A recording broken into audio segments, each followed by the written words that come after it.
Sebelumnya saya ucapkan terima kasih kepada teman-teman semua yang sudah hadir pada acara diseminasi budaya positif sebagai tugas dari aksi nyata modul 1.4 yang saya lakukan untuk kegiatan guru penggerak. Sebelum mulai nih, saya mau ngasih ice breaking dulu supaya kita lebih semangat lagi ya Bapak Ibu ya.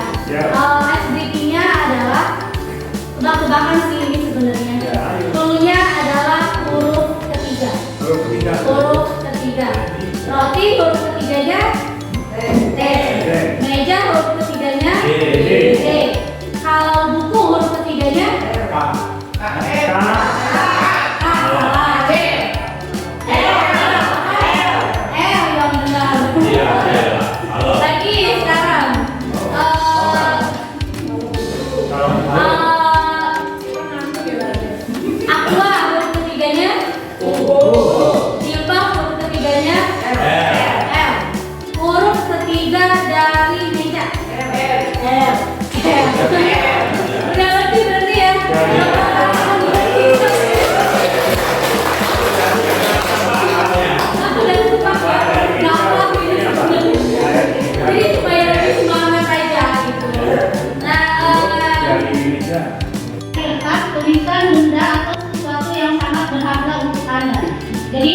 tuliskan salah satu benda yang berharga di kertas, letakkan di salah satu tangan Anda. Jadi tangan kita menggenggam kertas yang berisi salah satu yang berharga menurut kita.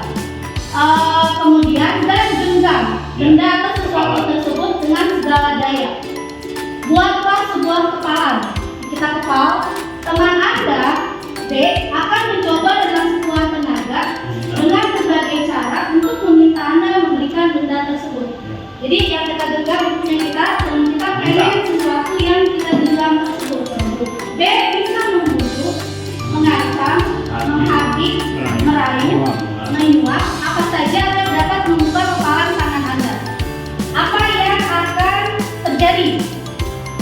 Apa yang terjadi kira-kira? Apa berdiri? Kalau kita punya sesuatu yang berharga, kita pengen ngambil, apa yang terjadi? Marah. Kalau Faida? Kesel. Bu Maslina? Menolak. Terus? Kalau marah saya enggak kesel.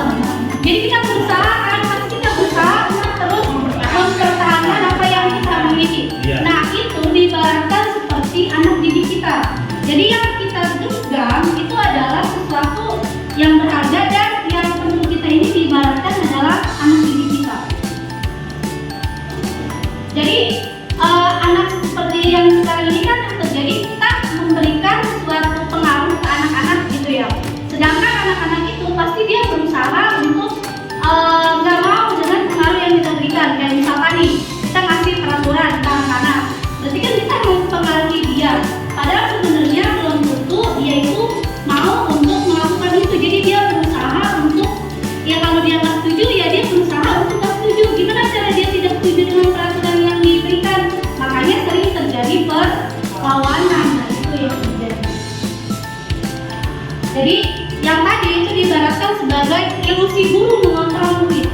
Jadi kita mengontrol anak didik kita. Ilusi bahwa kritik dan membuat orang merasa bersalah dapat menguatkan karakter. Nah ini terkadang kita lakukan ini, kita merasa anak didik kita itu paling salah. Padahal itu sebenarnya adalah hal yang tidak baik ya Bapak Ibu. Ilusi bahwa semua penguatan positif, efektif dan bermanfaat. Ilusi bahwa orang dewasa memiliki hak untuk memaksa. Nah ini yang terjadi. Kita sering memaksa anak didik kita untuk melakukan sesuatu, padahal sebenarnya dia tidak mau. Akhirnya terjadilah perlawanan dari mereka. Makna kata disiplin dinamai menjadi sesuatu yang dilakukan seseorang pada orang lain untuk mendapatkan ketahuan. Kecenderungan tersebut haruslah diubah. Sebagai pendidik, kita harus menciptakan anak-anak yang memiliki disiplin diri. Jadi kalau bisa, mereka itu disiplin berdasarkan dari kemampuan belajar sendiri. Karena pada dasarnya anak-anak itu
Ibu Ria, guru kelas 6 SD Permai, sedang bingung menghadapi ulah salah satu murid di kelas bernama Agus.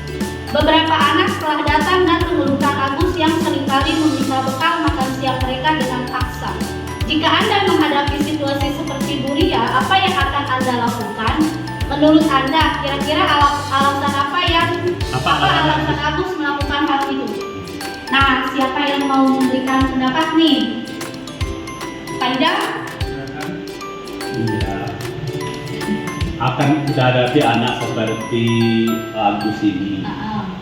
Ya pertama tentu kita lihat dulu secara sesuai dengan KBM apa yang harus kita tekankan ke dia.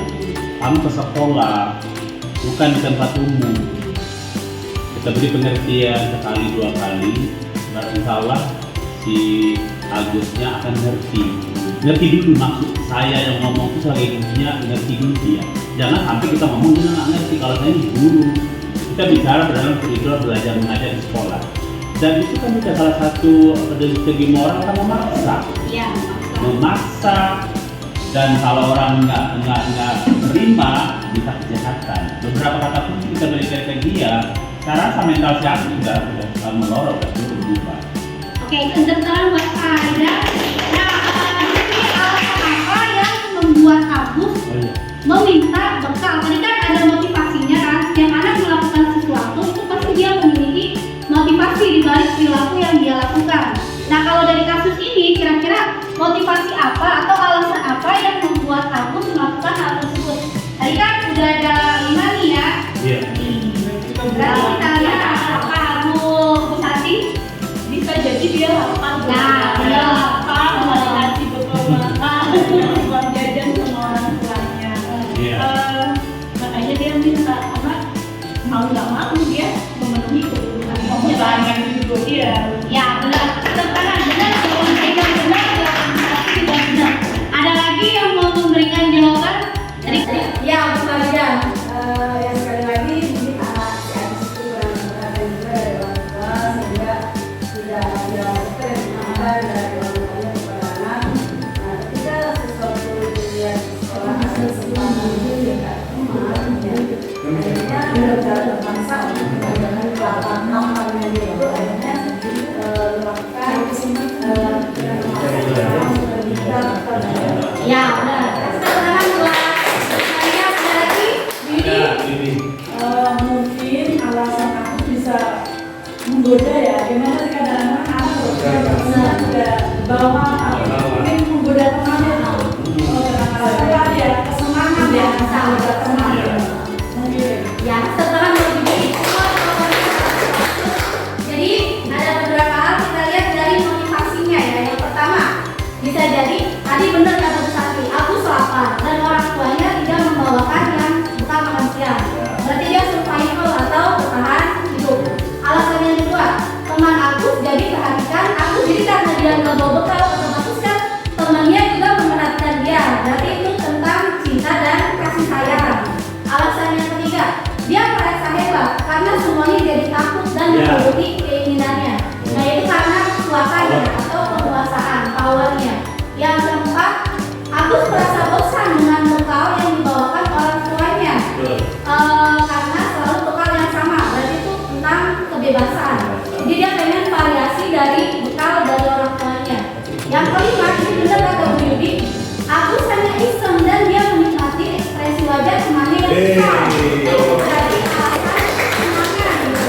Jadi dengan harapan setelah ini mungkin kita jadi bisa lebih tahu kenapa anak itu melakukan misalkan kesalahan yang dia lakukan. Jadi kita jangan langsung menghukum, dan kita cari tahu dulu alasan apa yang membuat dia melakukan hal tersebut.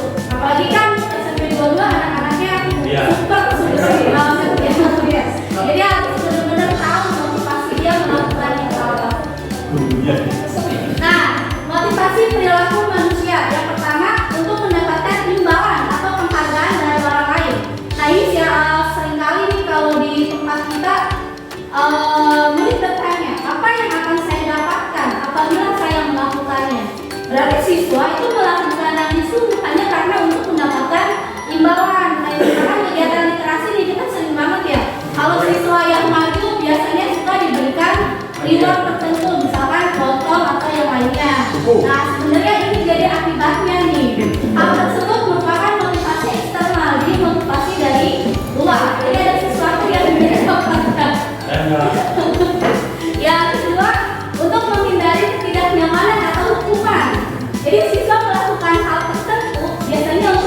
terjadi hukuman.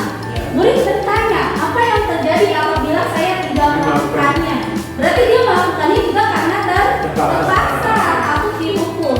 Nah, ini yang paling bagus adalah jika kita sebagai pendidik bisa membuat anak untuk menjadi orang yang mereka inginkan dan menghargai diri sendiri dengan nilai-nilai yang mereka percaya. Murid bertanya, akan menjadi orang yang seperti apa jika saya melakukannya? Nah, ini berarti motivasinya internal. Jadi tugas kita sebagai pendidik, kita harus membuat siswa itu sadar dengan apa yang dia lakukan atas keinginan dia sendiri. Jadi bukan karena mendapatkan imbalan dan bukan juga karena mendapatkan hukuman atau dihukum. Jadi hindari yang kedua ini. Nah, ini kalau kita memberikan hukuman, sesuatu yang menyakitkan harus terjadi. Pasti ya, kalau kita ngasih hukuman, pasti anak juga pasti bakalan tersakiti. Kita juga kadang sebagai pendidik, kalau saya dulu pernah ngejewer kuping anak tuh sampai kayaknya sampai keras banget. Jadi pas sampai dulu sih juga kepikiran, anak kupingnya nanti tuh kenapa bangga itu. Jadi kita juga was-was, anak juga tersakiti sama kita. Yang ketiga, konsekuensi sesuatu harus terjadi. Restitusi merupakan pilihan. Kalau hukuman tidak nyaman untuk murid atau anak untuk jangka waktu panjang. Jadi kalau jangka waktu panjang, hukuman ini tidak efektif ya Bapak Ibu. Pasti nanti anak akan kembali melakukan kesalahan yang sama biasanya. Kalau konsekuensi tidak nyaman untuk murid atau anak untuk jangka waktu yang pendek. Kalau restitusi menguatkan untuk murid atau anak dalam jangka waktu yang panjang. Nah, kalau metodenya, kalau yang hukuman, peraturannya adalah kamu harus bla-bla-bla. Jadi kalau misalkan hukuman, dia harus tahu peraturan. Kalau tidak tahu peraturannya, maka dia akan dihukum. Sedangkan kalau konsekuensi, apa peraturannya? Mampukah kamu melakukannya? Terima kasih. Nah, coba sekarang Bapak Ibu lihat. Nah, ini kita tentukan ya, mana yang hukuman, mana yang konsekuensi. Yang pertama, lari mengelilingi lapangan basket 2 kali karena terlambat hadir di sekolah. Hukuman punishment. Apa berarti? Hukuman punishment. Yang kedua, membersihkan coretan yang dibuatnya di meja tulis. Konsekuensi. Yang ketiga, murid diminta untuk push up 15 kali karena tidak menggunakan masker ke sekolah. Hukuman. Menggantikan kertas tugas teman yang telah dicoret-coret. Konsekuensi. Konsekuensi. Coba nanti kita lihat ya jawabannya. Berjemur di lapangan basket pukul 12 siang karena mengobrol dengan teman. Murid diminta bertelanjang kaki sepanjang hari karena tidak menggunakan sepatu warna hitam sesuai peraturan sekolah. Yang pertama hukuman, yang kedua konsekuensi, yang ketiga hukuman, keempat konsekuensi, yang kelima hukuman, yang keenam juga hukuman. Kita harus bisa membedakan mana yang hukuman, mana yang konsekuensi. Kasih konsekuensi. Nah, coba kita lihat video ini menguras air mata.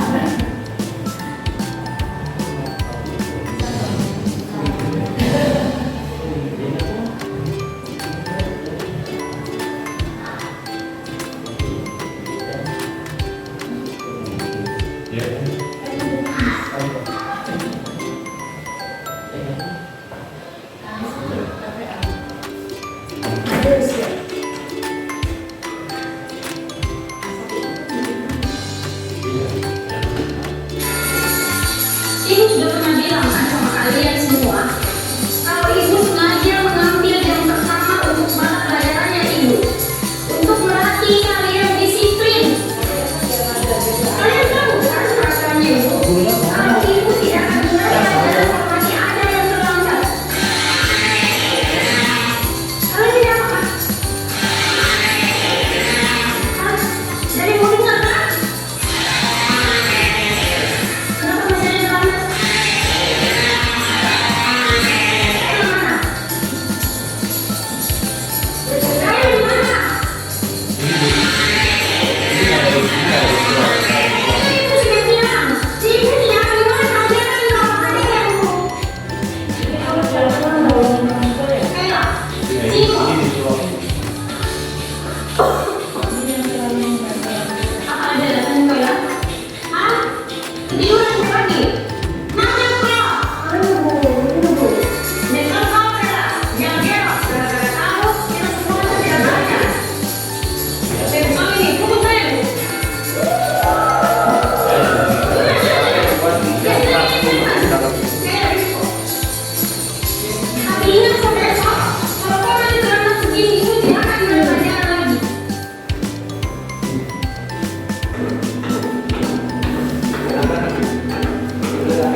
Nah, Selamat pagi anak-anak.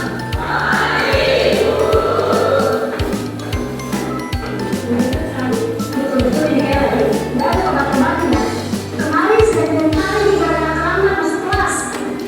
Ada yang tahu kemana ya? Kemana itu? Nggak sebanyak semua. Jadi makan. Sampai pelajaran ini kali ini, kok perutnya terus makan? Lapar sih.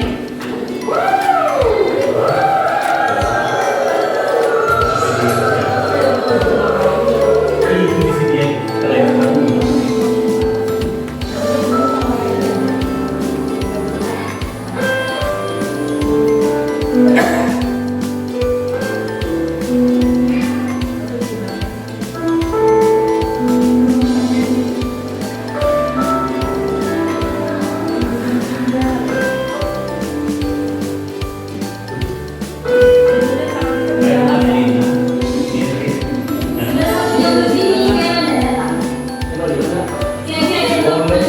Mungkin hari ini tidak masuk ibu, karena aku tidak kasih surat ke orang tuanya.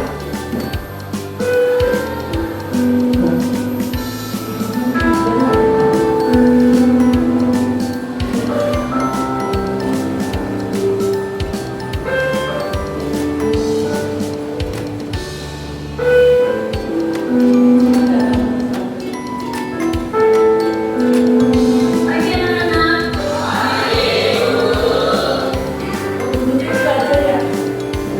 Masuk bola.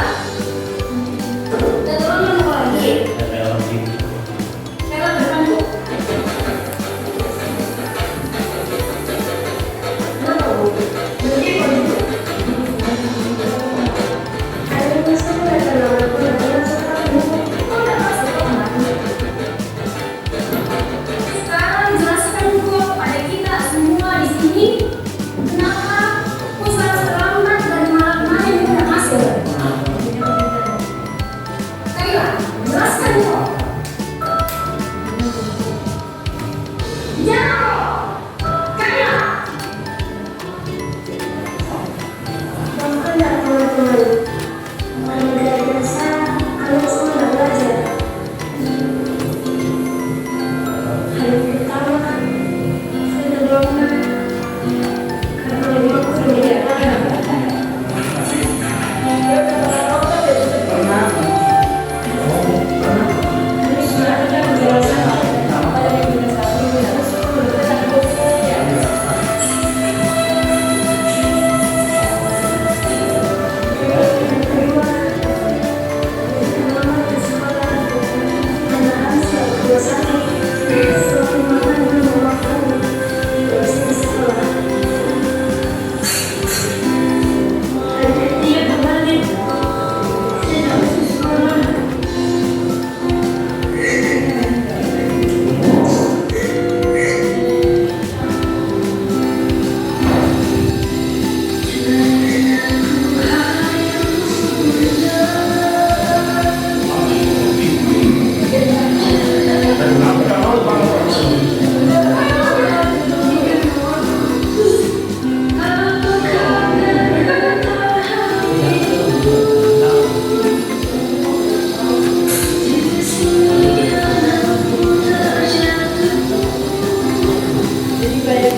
Betul. Harus mengawali permasalahan nakal dan itu jangan dibuka.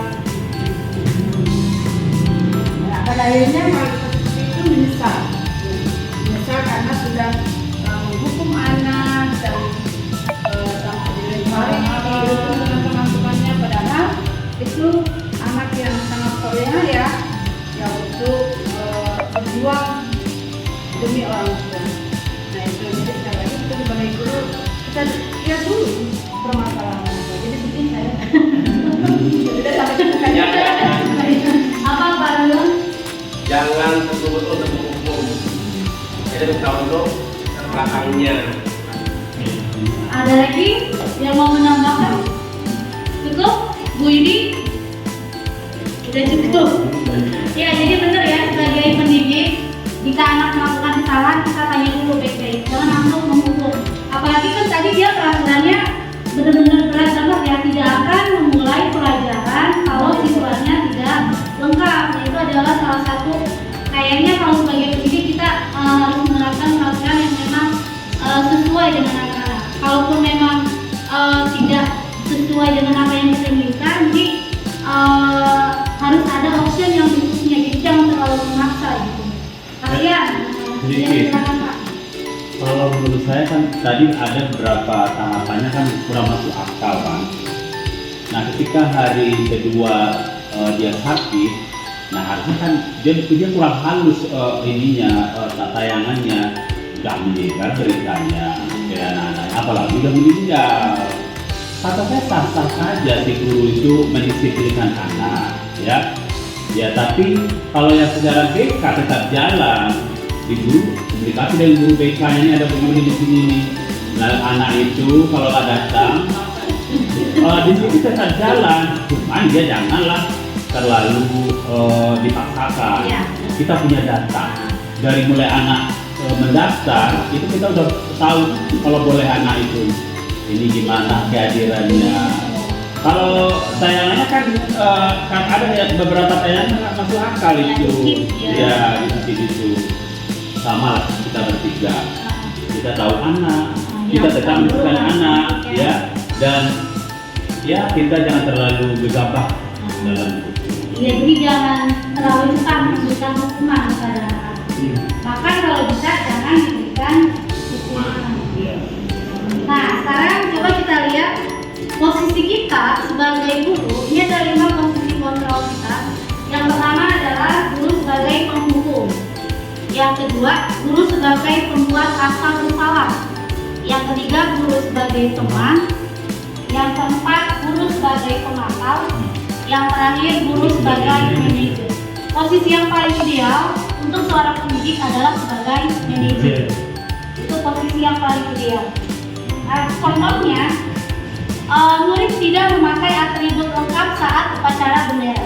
Kalau kita sebagai penghukum, patuhi peraturan sekolah, berdiri di barisan lain. Itu guru sebagai penghukum. Kalau guru sebagai pembuat rasa bersalah, berapa kali ibu bilang sama kamu, ibu kecewa sama kamu.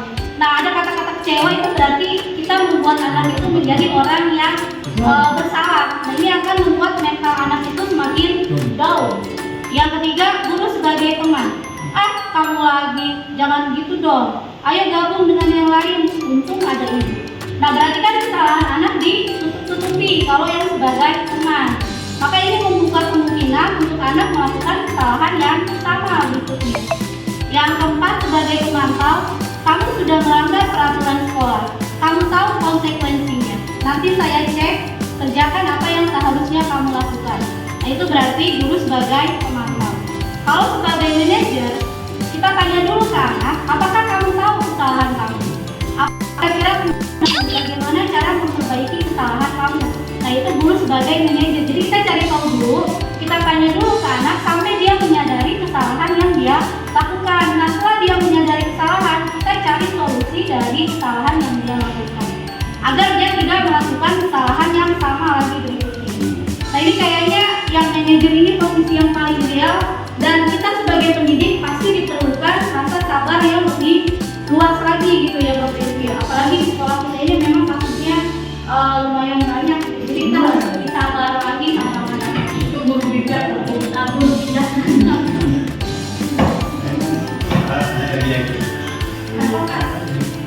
sekarang ini balik pertanyaan ibu dari dulu Bang. Saya kadang-kadang susah menemukan satu kelas dulu anak harus saya tegur satu anak rapi. Rasanya saya hampir tiap hari jadi pelajaran sebagai seorang kuliah manajer. Itu alhamdulillah kalau ada gitu. Tapi manajer itu nggak ada langsung di sini. Karena saya berpulang ke itu. Boleh nggak kita hapus manajer ini? Kalau di antara ini saja kita pakai ini. Karena saya berdapatan pernah jadi manajer bayar pakai pelajaran, bayar persyaratan, susah mencari anak punya kesalahan. Sekarang di sini nggak bisa saya sebagai manajer. Saya akan juga Kendalanya apa? kendalanya ya anak di sini dari lingkungan, dari bobot di PB, dari kelas 7 nggak benar. Anak kita direkrut dari kelas 8 nggak benar sampai kelas 9, nggak benar. Apalagi kebijakan politik yang membuat menghancurkan minat belajar. Ya. Nah, saya kalau di sini manajer nggak terpakai ya. Jadi kalau dari penggerak yang saya ikuti pelatihannya, memang yang pertama yang saya lihat dan kayaknya di sini sering disconnect ya di sini. Ya. Yang pertama adalah kita harus menerapkan keyakinan kelas terlebih dahulu ke anak-anak. Ya. Sampai jadi kalau bahasanya itu peraturan, cuma kalau dalam penggerak nggak boleh ada kata-kata peraturan. Jadi yang lebih halusnya adalah keyakinan kelas. Nah coba sekarang Kita introspeksi dulu sebagai wali kelas, apakah kita sudah membuat keyakinan kelas? Kalau keyakinan kelas itu anak buat, jadi cara membuatnya itu dari peraturan dengan surat pendapat. Ya. Kalau peraturan kan kita yang membuat, Ya. anak yang harus melaksanakannya. Ya. Jadi kalau peraturan sistemnya memaksa.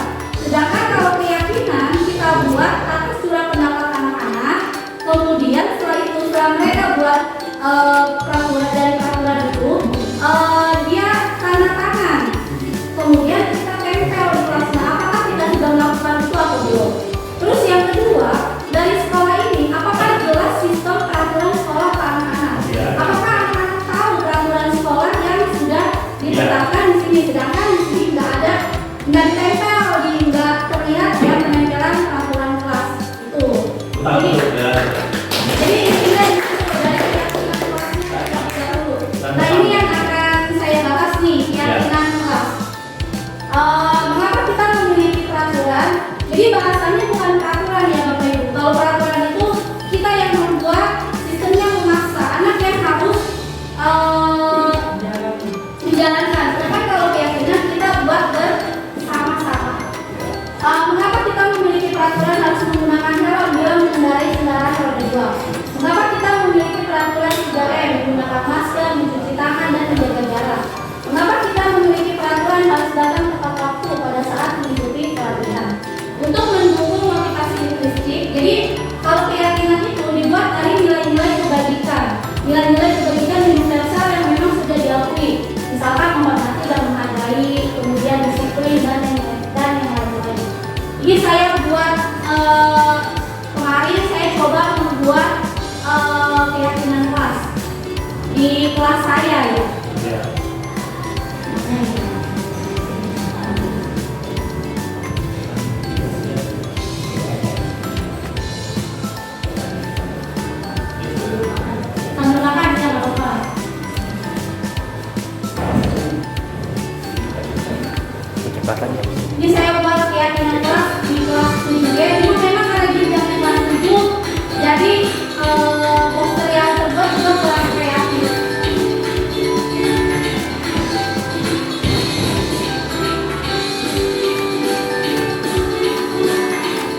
pertama kan jangan membuang sampah sembarangan. Itu berarti kalimat negatif. Coba jadi kalimat positifnya berani membuang sampah pada tempatnya. Jadi diubah dulu nih dari kalimat negatif jadi kalimat positif. Nah setelah itu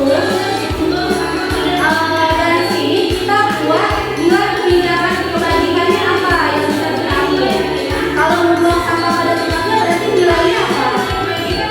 Menjaga kebersihan. Jadi saya tulisnya menjaga kebersihan. Nah ini yang nilai kebajikan ini yang dijadikan sebagai keyakinan kelas. Jadi keyakinan kelas itu nggak boleh banyak-banyak, minimal paling sedikit 3, paling banyaknya 7. Nah yang ditulis pun bukan kata-kata kayak misalkan tidak boleh membuang sampah sembarangan, bukan seperti itu. Jadi yang ditulis di keyakinan kelas itu adalah nilai-nilai kebajikannya. Misalkan menjaga kebersihan, berarti mereka tahu kalau menjaga kebersihan berarti mereka tidak boleh membuang sampah sembarangan.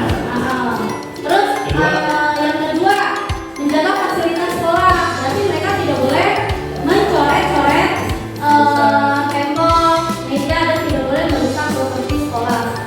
Nah ini yang ditulis sebagai keyakinan kelas. Setelah jadi didesain, ini mereka mendesain. Setelah mendesain ditandatangani. Jadi semua siswa itu menandatangani keyakinan kelas yang sudah jadi. Setelah ditandatangani maka harus ditempel biar mereka ingat. Nah ini proses pembuatan keyakinan kelas. Nah ini ditempel di kelas. Jadi mereka ingat poin-poin yang mau ada. Sanksinya nggak ada sanksi. Kalau dalam penggerak kita tidak boleh memberikan hukuman karena porsi kita atau tugas kita itu sebagai manajer. Kalau manajer itu tidak boleh memberikan hukuman. Nah kalau ada siswa yang salah, bagaimana cara menyikapinya? Dengan yang namanya adalah segitiga restitusi. Nah ini ideal banget ya Bapak Ibu. Sebenarnya ini juga saya juga saksi gitu. Saya juga meragukan ini bisa nggak? Teman-teman saya yang lain pun meragukan untuk menerapkan segitiga restitusi ini karena ini ideal sekali dan memang sepertinya kalau anak kita kan agak selengean ya. Jadi kayaknya agak sulit gitu diterapkan di sini. Tapi tidak salahnya kalau kita mencoba. Sedikit perubahan itu bisa membawa pengaruh yang positif buat anak-anak. Nah segitiga restitusi tahapannya yang pertama adalah menstabilkan identitas. Yang kedua validasi kebutuhan. Yang ketiga menanyakan keyakinan. Makanya di kelas itu harus ada keyakinan kelas. Jadi kalau siswa berbuat sesuatu yang melanggar kita baca lagi ke keyakinannya. Yang menstabilkan identitas ini benar-benar idealis banget ya. Jadi kalau anak buat salah kita kasih dukungan ke mereka. Jadi kalau misalkan mereka terlambat kita kasih dukungan ke dia. Ya nggak apa-apa, berbuat salah itu tidak apa-apa. Jadi idealnya seperti itu. Berbuat salah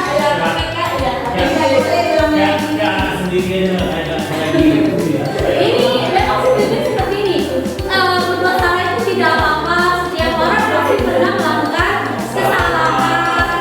Yang penting adalah bagaimana cara kita untuk memperbaiki kesalahan yang sudah kita lakukan. Nah di sini yang menstabilkan identitas. Jadi terus kalau yang kedua validasi tindakan yang salah. Ini kita tanyakan lagi ke anak, kamu pasti punya alasan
ini akan menampilkan 5 adegan interaksi guru dan murid. Silakan menonton dan merefleksikannya. Silakan berefleksi. Gurunya dari mana? Terima kasih. Bagi anak-anak, silakan PR yang kemarin diberikan diletakkan di meja. Nah, itu Ada detek ya ini sudah meja emang. itu nangkep ya. Aku selalu ya mengerjain PR. Sekarang aku duduk di depan, lalu tulis. Saya berjanji tidak akan mengulangi lagi. Saya berjanji akan berusaha menjadi murid yang rajin belajar sampai pelajaran saya selesai. Nah, kalau itu tadi apa tuh? Anak juga udah ketakutan dulu ya. Lembaga yang belum dikerjakan. Kamu sudah mengerjakan. Belum Pak. Kamu tidak kerjain tugas. Kamu mau jadi apa? Coba. Bayar lu bayar orang tua. Kalau kecewaannya sama. Harus bertanggung jawab sama diri sendiri. Nah, ini apa? Oh, salah ya ini. Saya terlambat. Ya udah, Nah, itu nanti jadi Udah apa-apa. besok saya bikin lagi. ya maksudnya. Tas dulu dong.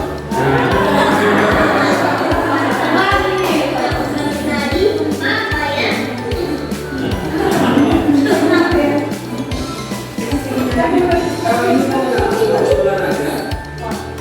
Bapak catat, kamu sudah 3 kali loh nggak ikut olahraga bulan ini. Iya Pak, udah 3 kali berarti saya dapat sanksi Pak. Tuh kemarau. Lihat idealnya. Ini Bu, saya mengumpulin tugas. Maaf ya Bu, saya terlambat mengumpulin tugas. Kenapa kamu terlambat mengumpulkan tugas? Iya Bu, saya kalau sore dengan Ibu jaga warung. Sempat mengumpulin tugas. Kira-kira nih, apa yang bisa kamu perbaiki supaya kamu bisa mengerjakan tugas dengan waktu? Biasanya kamu berbagi tujuan. Bagaimana kalau kamu menjadwal kapan kamu akan mengerjakan tugas? Oh iya Bu, coba deh Bu, terima kasih Bu. Nah, dari kelima ini mana yang bikin anak seneng? Win-win solution ya.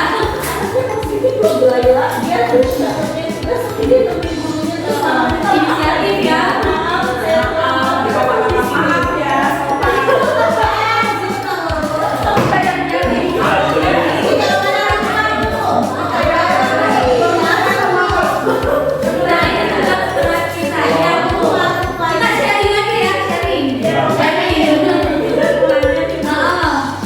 Ibu kan sudah bikin, sudah mempraktekkan itu keyakinan keras ya. Sudah berapa hari? Perubahan gimana gitu ya? Kita tonton nanti. Saya bikin hari kemarin tuh hari apa ya? Hari Jumat saya bikin. Nah jadi kalau itu kita udah buat komitmen sama anak-anak. Anak-anak juga udah tahu ya. Jadi kalau misalkan ada temennya yang ngatain itu mereka langsung, Bu, dia nggak sopan Bu, ngatain. Jadi dia udah tahu dengan keyakinan kelas yang dibuat. Dia sadar gitu, ya Bu, saya minta maaf. Ada yang seperti itu. Gitu. Coba dibuat aja sama Bapak Ibu, kita tahu nanti membawa Coba ya. perubahan gitu. Baru beberapa hari ya belum. Belum. Baru beberapa hari. Nah, kalau seperti itu berarti peran kita yang berat sebagai ibu. Kita harus menambahkan dia kan, menambahkan anak.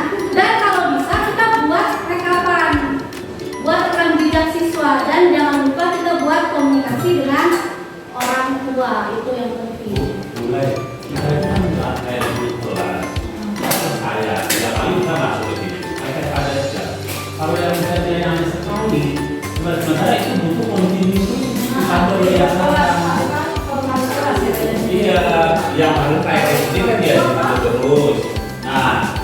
sosialisasinya akan jalan. Kalau hanya sekali wali kelas masuk, baru lupa. Nah itu, karena dia belum pertama kali membuat instansi wali kelas. Iya. Nah itu kendalanya begitu. Perlu peran tinggi kita kerjasama sih. Itu kalau untuk anak-anak dari keluarga informalnya bagus, itu dipakai. Kita pun malu melihat kata-kata apa dari anak-anak. Kalau tahu kita seperti di sini kita terpancing, ya, yang anak-anak yang kita bukan tadi harus kita kasih juga. Baru naik lagi ada. Tarik ulur berarti ya. Tarik ulur. Ada saatnya kita sebagai pemukul, ada saatnya kita sebagai manajer. Nah ini betul ya, ya betul betul. jadi ini cara penyelesaian kasus dengan menggunakan segitiga restriksi. Ini yang idealnya ya Bapak Ibu.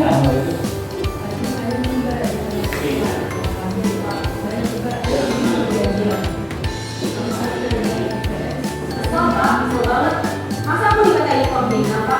Ya aku marah, aku masih dikatain mereka di depan kelas. Banget. Oh begitu. Ya pasti. Juga karena apabila saya berubah. Ya ini kan berarti dia didukungkan sama guru. Ada pembelaan gitu. Ya. Ya saya harus memakai mereka apa? Banget. Saya bisa bekerja di depan orang lain. Oh begitu. Tapi kamu itu karena semua Ya, saya biasa aja Pak. Ya saya udah bilang, aku saya dibuka menangis. ya untuk anak ada di sini sesuatu yang berbeda. Untuk kamu tidak berpikir lagi. Ini yang benar. Iya Pak. Untung saya masih salah, saya hanya mengucap saja. Terus padahal saya pasti bela diri lah. Ya pasti ya. Tapi kamu memilih untuk bertahan dan sabar. Kamu memilih untuk tidak berbuat lebih parah lagi. Nah, sekarang coba kita lihat tindakan kamu yang mempraktekkan di kelas. Tindakan kamu itu kira-kira sesuai dengan keyakinan kelas atau prinsipal tidak? Enggak Pak. Capek Pak di rumah. Jadi keyakinan atau prinsip mana yang kurang sesuai dengan keinginan kamu? Ya, saya sebenarnya sangat setuju orang lain. Mungkin saat itu saya menjadi emosi. Jadi tidak menyimpan sikap itu. Kamu meyakini tidak? Menghargai orang lain itu penting buat kamu. Yakin lah Pak. Iya, setuju. Kita harus saling menghargai. Namun, ada juga keyakinan yang tidak sepakati yang perlu kita jalankan. Apabila kita sedang marah, Ya, saya selalu proaktif melayanan diri sendiri. Saya menjadi sabar, mengambil keputusan, berpikir, mewakafkan. kira-kira kamu bersedia memperbaiki masalah itu tidak? Sedia Pak. Kalau kamu memperbaiki masalah ini, kamu akan menjadi orang setia. Saya akan menjadi orang yang bertanggung jawab kali ya Pak. Dan senantiasa proaktif. Iya, menurut kamu, bagaimana rasanya menjadi orang seperti itu? Ya nyaman lah. Bangga bisa sabar dan hati.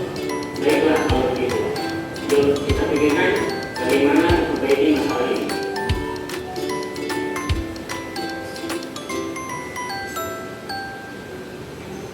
Nah kalau begitu kayaknya enak banget ya. Idealis banget gitu. Padahal kalau dalam pelaksanaannya di lapangan kayaknya lebih susah. Ngomongin anak aja supaya dia mengakui kesalahannya itu kadang susah. Malah mereka kadang suka diam jadi pengalaman dia udah melempar. Ini yang idealisnya. Ya mudah-mudahan dengan apa Bidi? Tadi saya nyoba ke kelas 8D. Nah, tadi saya nyoba untuk bikin perjanjian. Ini kurang penuh ya, tapi dengan kesadaran anak. Apa itu nanti sanksimu pada saat kamu pada saat pelajaran IPS ingin memperhatikan tidak tidur, tidak bercanda, terus buku pun mau dibawa pulang. Itu nanti kan kelas 8D banyak yang begitu di dalam sekolah. Terus sanksinya apa?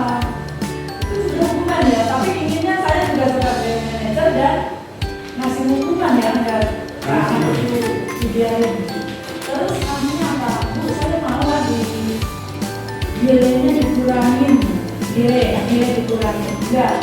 Ibu ingin pada saat kamu nanti melakukan kesalahan, ibu memanggil orang tua.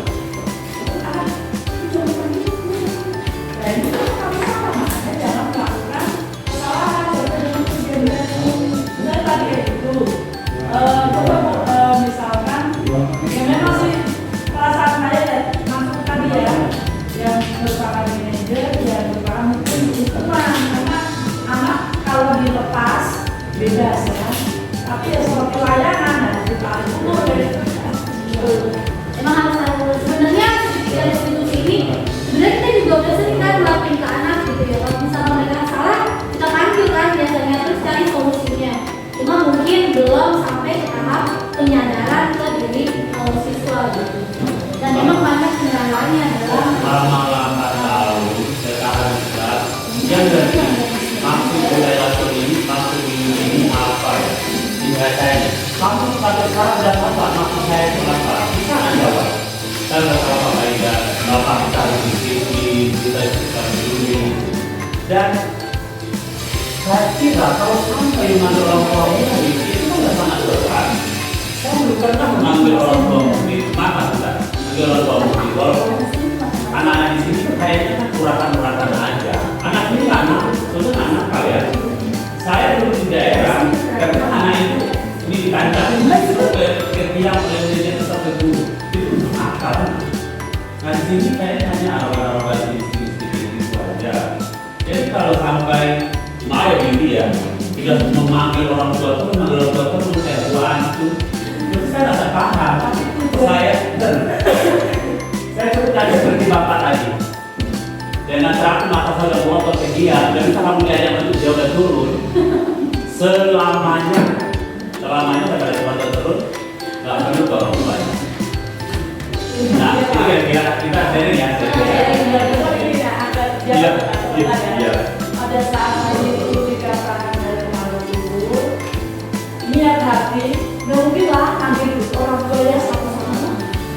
Malah sempat kalau hati saya kalau saya itu coba anak sebetulnya kalau kata-kata ada orang tua di samping, anak berkata itu jadi ya kamu jangan melakukan kesalahan gitu. ya. Tapi memang kita sebagai pendidik memang harus berkoordinasi sama orang tua. Gitu ya. Tapi kita yang itu ada dengan orang tua. Belum sampai ya mungkin ini kopi dulu ya. Supaya betul ini nanti kalau ada yang mau kita diskusi bersama. Ya kan kita bareng-bareng untuk memajukan sekolah kita dengan harapan siapa tahu ya kita tidak tahu nih ke depannya anak kita akan menjadi seperti apa gitu. Mudah-mudahan dengan sedikit perubahan yang kita lakukan mungkin akan ada berdampak positif buat anak-anak. Nanti ya dengan harapan mungkin anak-anak itu jauh beberapa tahun yang akan datang lebih berubah gitu, pendidikannya juga lebih baik lagi, sikapnya juga lebih baik lagi. Dan satu lagi sebagai pendidik berarti kita harus meningkatkan rasa sabar kita kepada peserta didik. Nah itu yang jangan sampai lupa. Cukup ya Bapak Ibu ya, Pak Ida. Dan terima kasih atas waktunya. Assalamualaikum warahmatullahi wabarakatuh.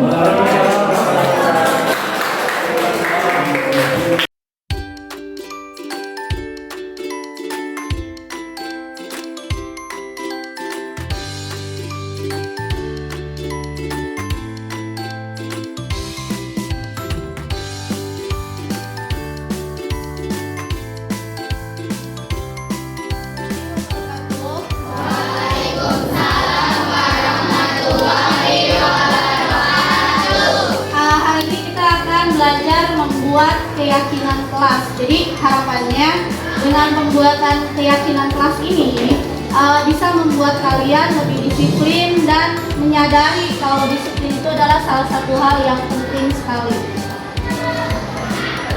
Keyakinan kelas adalah sesuatu yang diyakini bersama yang berasal dari penyatuan pikiran untuk menjadi nilai kebaikan untuk diturunkan di kelas.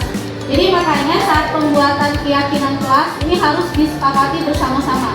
Jadi keyakinan kelas itu sama kayak kesepakatan kelas, sama kayak peraturan kelas, sama. Cuma beda istilah. ulang. Yang membedakan kalau keyakinan kelas ini dibuat secara bersama-sama. Sedangkan kalau peraturan kelas biasanya dibuat sama wali kelas, kemudian kalian tinggal menuruti apa yang telah dibuat sama wali kelas.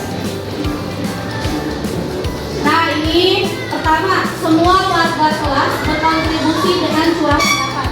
Jadi nanti kalian tulis salah satu peraturan kelas.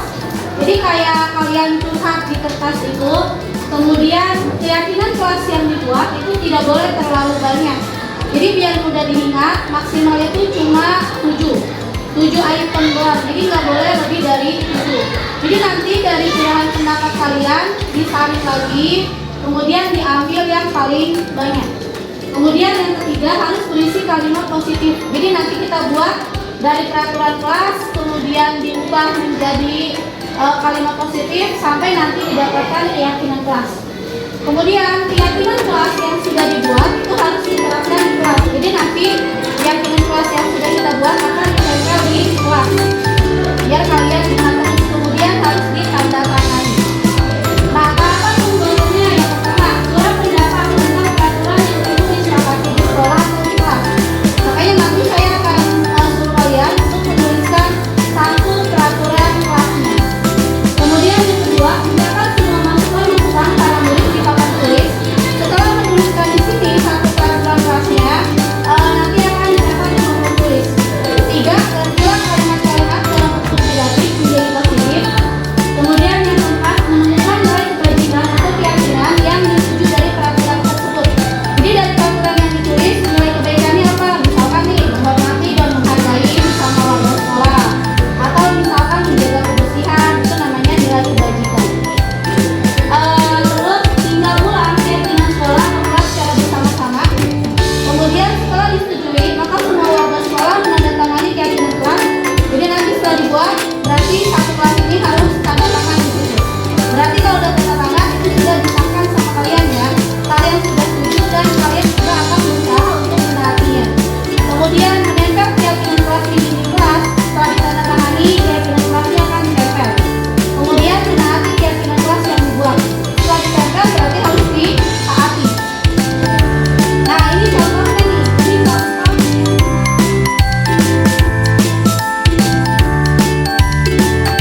positifnya berarti yang kata-kata ini harus diubah.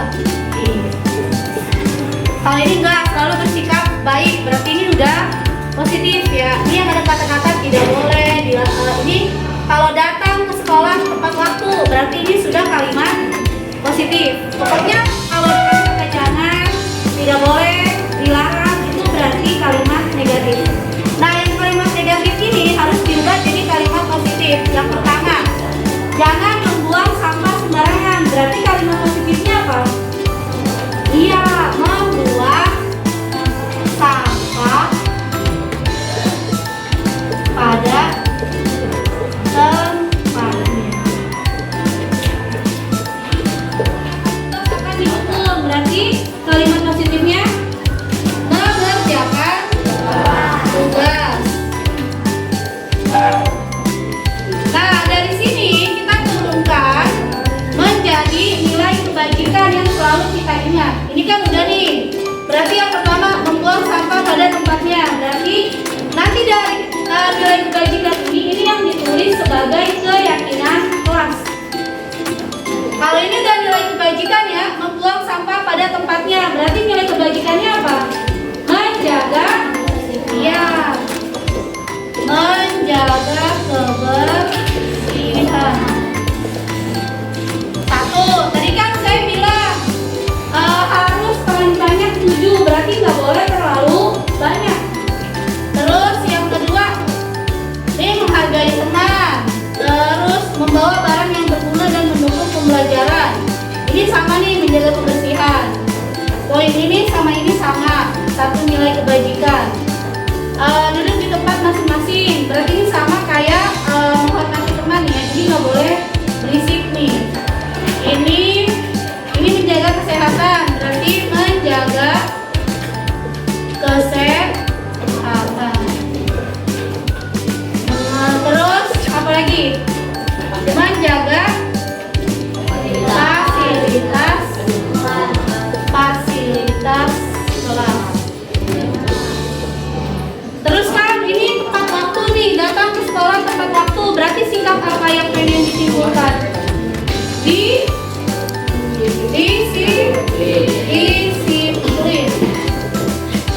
Disiplin dalam kehadiran dan mengerjakan tugas ya. Udah 4. Apalagi? Menghormati dan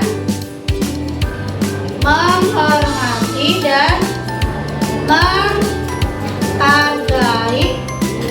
Siapa yang dihormati dan dihargai? Guru,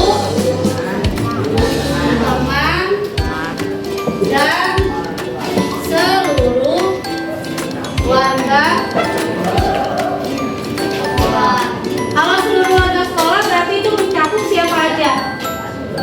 Siapa aja semuanya?